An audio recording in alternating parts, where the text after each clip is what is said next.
Good evening and thank you so much for joining us. I'm Erin Noon and you're watching 13 News Now. Welcome to 13 News Now. We'll be coming to you live every weeknight at 9 p.m. right here at the digital desk at the WOWK TV studios in Charleston, West Virginia. We're going to break down the day's headlines. West Virginia Governor Jim Justice threatened to shut the state down again and starting in Monongalia County if citizens do not comply with the mandatory mask order. Justice made the remarks partially due to the outbreak in Monongalia County. The county has 416 confirmed bi-lab test cases and 14 probable cases as of 10 a.m. this morning. Justice said if the positive virus cases continue to trend higher over the weekend, he is going to move to shut down bars and dining in restaurants. Kentucky Governor Andy Beshear says a new requirement for Kentuckians to wear face masks in public has taken effect. He says that despite a court's restraining order related to Beshear's pandemic restrictions, the mask order went into effect at 5 p.m. today. The governor was referring to a temporary restraining order issued in Scott County yesterday. The judge who wrote the order says it blocks Beshear from issuing future executive orders related to the pandemic. We've been following a developing story in Scioto County, Ohio, where a couple is now charged with the death of their 5-year-old grandchild. This is the house where Richard and Sonia Green were caring for Richard's 5-year-old granddaughter, Annabelle, and 2 siblings aged 7 and 3. The children had been placed in the foster care of Richard Green, their biological grandfather, by the Scioto County Children's Services agencies. Police were first made aware of this incident when they were called to a hospital emergency room yesterday morning. The child was flown to Nationwide Children's Hospital in Columbus, where she died late last night. A preliminary hearing is scheduled for July 16th, and that will take place at the Portsmouth Municipal Court. A large, diverse coalition of groups has formally requested the removal of the Stonewall Jackson statue on the West Virginia State Capitol grounds. The coalition made the request in a letter to the Capitol Building Commission. The groups cite this week's vote by Kanawha County Schools to rename Stonewall Jackson Middle School, the City of Charleston's removal of the Kanawha Rifleman Memorial last week, and the removal of the Confederate statues across the country. They say removing the statue may be a small step toward achieving racial justice. Road closures in downtown Charleston are in effect. It's allowing more outdoor dining to support small businesses and help customers social distance.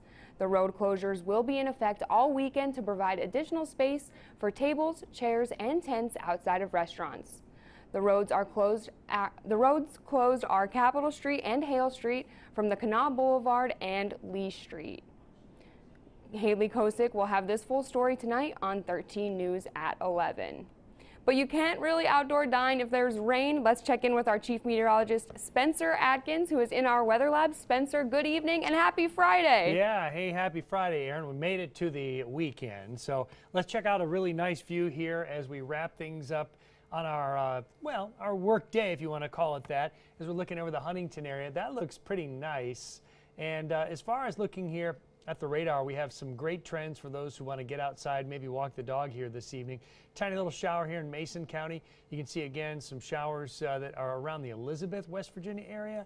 And those are continuing on out to the east. The showers across Putnam County fell apart as they ran into Charleston. We had hinted at that if you're watching us on 13 News at 7 because the air was a little bit cooler here. And those showers and storms up toward Parkersburg, they're going across US 50. And I think they'll die out by the time they reach the Clarksburg area. As you watch what happens here the next hour or so, future radar indicates those showers might make it about halfway over to Clarksburg, but I think again they're going to hit some slightly cooler air there and likely fall apart. So we'll look for these 80s in Huntington to drop into the 70s. The 70s in Charleston will drop into the 60s. So let's go 68 to 72 for the overnight low.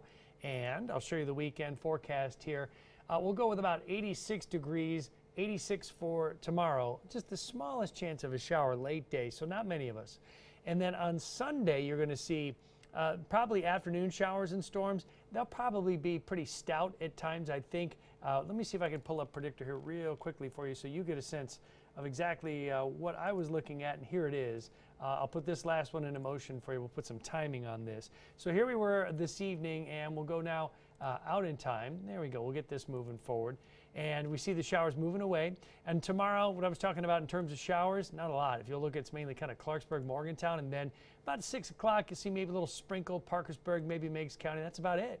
And then on Sunday, it looks like this is brand new, by the way.